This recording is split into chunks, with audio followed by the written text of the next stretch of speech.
Electrical signals race through living tissue at a speed that normally demands insulation, dedicated pathways, and a constant energy supply. Without those, coordination collapses into noise. Yet here, the signals stay coherent. They arrive in sequence, not all at once. They wait. They add up, and nothing visibly breaks. That contradiction exists before the organism is even named, because what follows should not be possible inside a body that grows from soil and sunlight alone, but it is real, and it works. The Venus flytrap operates a decision-making process without neurons, without synapses, without anything biology usually associates with control, and the absence of those parts is not a poetic detail, it is the central problem. Plants are built for patience. Their cells communicate slowly through chemical gradients and hormones, systems optimized for growth measured in hours or days, not reactions measured in seconds. Rapid electrical signaling is metabolically expensive and structurally demanding, and in most plants, it is deliberately muted. The Venus flytrap ignores that design logic. Each time one of its trigger hairs is bent, ion channels in specialized cells snap open, calcium floods in, membranes depolarize, and an electrical impulse propagates across the trap lobes, an action potential that is real, measurable, and nearly indistinguishable in shape from the signals used by animal nerves. One signal does nothing. That restraint is not mercy, it is necessity. Closing the trap costs a significant fraction of the plant's daily energy budget, a violent contraction driven by rapid changes in cell pressure and tissue curvature, and recovering from it can take days. A single mistake in closure can mean starvation, so the system waits. When a second impulse arrives within a narrow time window, the plant commits. That delay is not mechanical hesitation, it is information processing. The trap is not reacting to touch, it is evaluating a pattern. The unsettling part is not the movement, but the bookkeeping required before movement is allowed. There is no central controller performing this integration. Each cell responds locally to voltage changes, yet the behavior emerges as if there were oversight, as if the plant knew the cost of being wrong. This creates a biological structure balanced at an edge it cannot afford to cross. Too sensitive, and it wastes itself on rain and debris. Too conservative, and prey walks away. The Venus flytrap survives by operating a minimalist control system, stripped of every redundancy animals rely on. No backup brain, no spare energy reserves, just electrical thresholds, tuned so tightly that failure is always nearby. This is not intelligence in the human sense, but it is not reflex either. It is a plant running logic on tissue never meant for speed, storing potential across membranes that are constantly leaking, maintaining readiness in an environment that offers almost nothing back. The trap's silence between impulses is not inactivity. It is tension held in place by chemistry and physics that do not care whether the plant lives or dies. That indifference is what makes the system disturbing. The Venus flytrap does not break the rules of biology. It follows them so precisely, with such narrow margins that the result feels wrong anyway. Each closure of the trap is a calculation made under constraint, and calculations usually require a place to store intermediate results.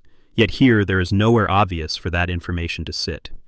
Numbers are not supposed to exist in plant tissue. There is no register, no memory cell set aside for counting. Still, the Venus flytrap increments something every time a trigger hair is touched, and it does so with consistency that has been measured, repeated, and confirmed. One touch produces an electrical impulse and nothing else.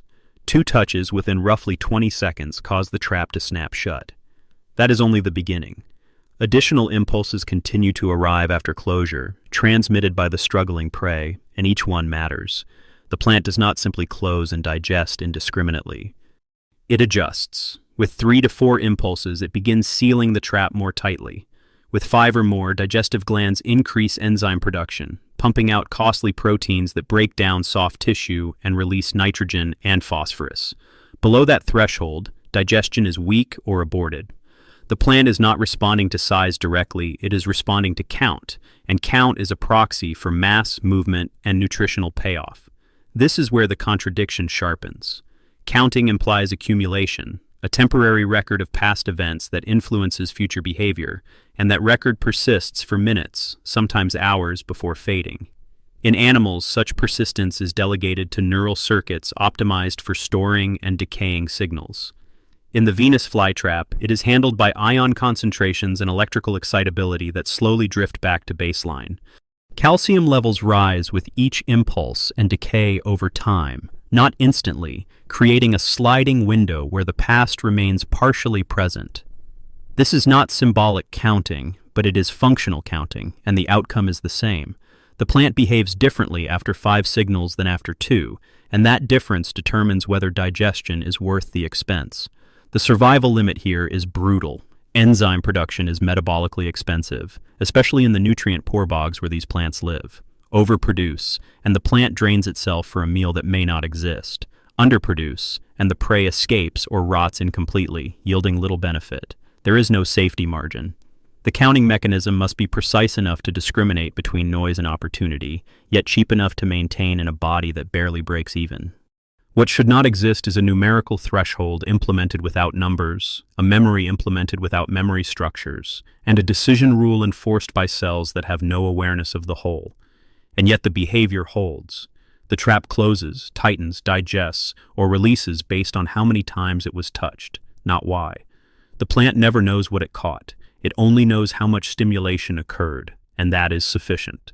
In an environment where miscalculation means slow death, this crude arithmetic is just accurate enough to keep the system from collapsing, and no more. Remembering, even briefly, is not free. Any biological memory requires a physical state that resists immediate decay, and resistance costs energy. In animals, that cost is hidden behind constant circulation, respiration, and a metabolism already running hot. In the venous flytrap, the cost is exposed.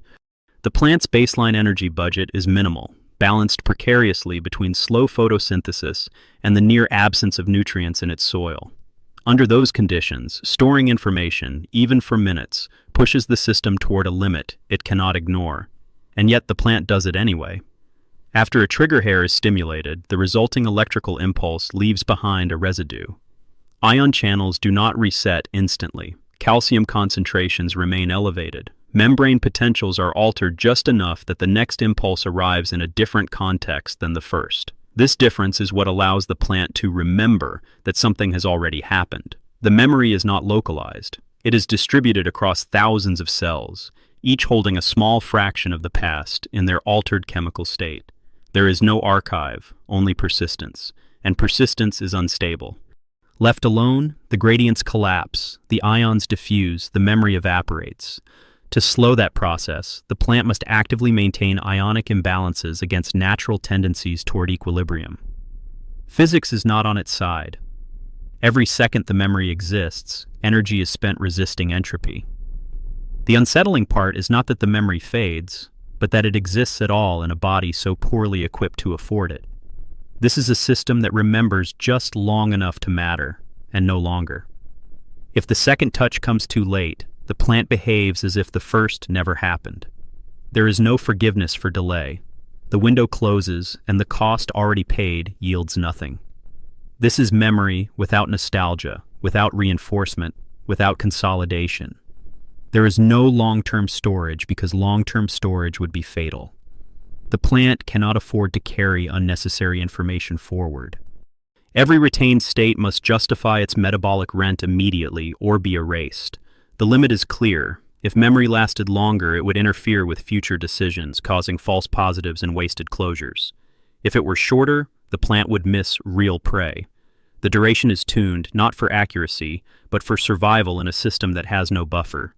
This is why the memory feels wrong. It is not a feature layered on top of a stable organism. It is a temporary deformation of an already stressed system, held together by continuous energy expenditure and allowed to collapse as soon as it stops being useful. The venous flytrap does not remember because remembering is good. It remembers because forgetting too quickly would be worse, and remembering for too long would be lethal. Between those two failures, it balances on a timescale measured in minutes, running a cognitive process that exists only as long as the plant can pay for it. Once the trap closes, the most dangerous phase begins, not because of the prey, but because of the cost already incurred. The snap itself is only the down payment. Rapid shifts in cell turgor pressure have inverted the curvature of the lobes. Mechanical strain has been distributed across tissues that were never designed for repeated stress, and the plant now sits in a state that cannot be maintained indefinitely. If nothing of value is inside, the system is already failing. This is where the Venus flytrap reveals how little tolerance it has for error. Closure is not a binary outcome. It is followed by assessment. The marginal teeth along the trap interlock loosely at first, leaving gaps large enough for small, non-nutritive insects to escape. This is not generosity, it is triage. Sealing the trap completely requires additional energy, and energy is only released if further stimulation arrives from within. Each movement of the trapped organism generates new electrical impulses, and those impulses are interpreted not as distress, but as proof of mass. A struggling insect is heavy enough to matter. A grain of sand is not. The plant does not know the difference, but it does not need to. Movement frequency becomes a filter, and the filter is unforgiving. If the signals stop too soon, the trap slowly reopens, resetting the system after days of lost photosynthetic opportunity. If they continue, the plant commits further resources, tightening the seal, increasing internal humidity, and beginning digestion. This escalation is irreversible in the short term. Digestive enzyme production ramps up only after sufficient stimulation, because producing proteases and phosphatases is one of the most expensive actions the plant can take. These proteins are synthesized from scarce nitrogen, the very resource the plant is trying to obtain. A miscalculation here is circular failure. Spend nitrogen to acquire nitrogen, and come up empty, and the deficit compounds. There is no compensation mechanism, no way to reclaim wasted effort. The trap becomes a closed chamber where the internal environment is deliberately altered. Oxygen levels drop, pH shifts, and tissues are exposed to conditions that are stressful even to the plant itself. All of this is justified only if the prey is real and substantial. The contradiction is that this entire cascade depends on signals that are indirect, incomplete, and noisy. The Venus flytrap operates a verification system built from thresholds rather than certainty. It does not confirm prey, it infers value, and inference under these conditions is always risky. The limit is absolute. Too many false positives, and the plant exhausts itself. Too many false negatives, and it starves slowly in nutrient-poor soil. There is no evolutionary room for indecision, but also no room for confidence. The trap's design reflects that tension. It is cautious to the point of appearing hesitant, yet once the decision crosses a line, it becomes relentless. What should not exist is a mechanism that invests so much with so little information, but the alternative is extinction. The Venus flytrap survives by making bets it cannot afford to lose, guided only by the persistence of movement inside a dark, sealed space. What emerges from these behaviors looks uncomfortably like intelligence, not because it is complex, but because it is selective. The Venus flytrap does not react to everything. It reacts to what matters, and ignoring the rest is the hardest part. In most environments, selection can be sloppy. Resources are abundant enough that inefficiency is tolerated. In the nutrient-poor wetlands where this plant evolved, inefficiency is lethal. Nitrogen and phosphorus are so scarce that the soil itself cannot support basic growth without supplementation, and that pressure has carved the plant into something narrow and extreme. The flytrap's apparent intelligence is not a bonus feature, it is damage control. Every decision the plant makes exists to prevent collapse, not to optimize success. The trap closes only when stimulation crosses a threshold, because premature closure wastes energy. Digestion escalates only after repeated signals, because enzyme production risks exhausting limited reserves. Even growth patterns reflect restraint, with traps produced sparingly and replaced slowly, because each one represents a potential liability as much as an asset. This is cognition stripped of curiosity, planning, or exploration. There is no room for learning beyond the immediate. The plant cannot afford to experiment. Each trap operates as if the environment will not forgive mistakes, because it will not. The unsettling contradiction is that such selective behavior usually requires redundancy and buffering, systems that allow errors without catastrophic consequences. The Venus flytrap has neither. Its intelligence exists precisely because failure is so close. Electrical signaling pathways are tuned near their activation limits. Ion gradients are maintained just long enough to integrate information and then allowed to decay. Digestive responses are scaled tightly to stimulation frequency, never exceeding what is justified by movement. This tight coupling leaves no slack. If conditions change too quickly, if prey types shift, if rainfall patterns alter stimulation timing, the system cannot adapt gradually. It either works or it doesn't. That brittleness is not a flaw, it is the cost of operating at such low resource levels. Intelligence here is not about flexibility, but about precision. The plant behaves as though it understands that it lives one bad decision away from deficit, and so every response is conservative, delayed, and conditional. What should not exist is a decision-making system with no margin for error, running continuously in a body that cannot stockpile energy or recover quickly. Yet the Venus flytrap persists by keeping its intelligence minimal, local, and temporary. It thinks just enough to survive, and no more, because thinking more would require energy it does not have, and thinking less would invite failure it cannot absorb. The Venus flytrap does not represent a step toward animal intelligence, and that distinction matters. There is no trajectory here, no promise of something more advanced waiting to emerge. What exists is a closed solution to a specific problem under extreme constraint. The plant's behavior occupies a narrow band between reflex and cognition, and stepping outside that band in either direction would be fatal. Too simple, and it would close indiscriminately, bleeding energy in an environment that offers no replacement. Too complex, and the cost of maintaining that complexity would exceed what photosynthesis and occasional prey could ever repay. The system survives by remaining unfinished. Each trap operates independently, with no centralized control and no shared memory. When a trap fails, the plant does not learn. It absorbs the loss slowly, over days, as growth stalls and reserves thin. There is no corrective feedback beyond survival itself. This is intelligence without accumulation, without improvement, without history. The unsettling part is that it works anyway. The flytrap persists by matching its internal processes to the harshness of its environment with unsettling accuracy. Electrical signaling exists only to integrate immediate stimuli. Memory exists only long enough to guide a single decision. Counting exists only to scale a response that must not overshoot. Nothing is stored beyond usefulness. Nothing is optimized for comfort. The plant's apparent awareness dissolves the moment it is no longer needed, leaving behind inert tissue waiting for the next disturbance. This makes the system feel wrong because it violates an expectation that intelligence should be durable, expandable, and robust. Here it is fragile, temporary, and constantly at risk of erasure by physical law. The Venus flytrap is not thinking in a way that accumulates advantage over time. It is thinking in a way that prevents immediate disaster.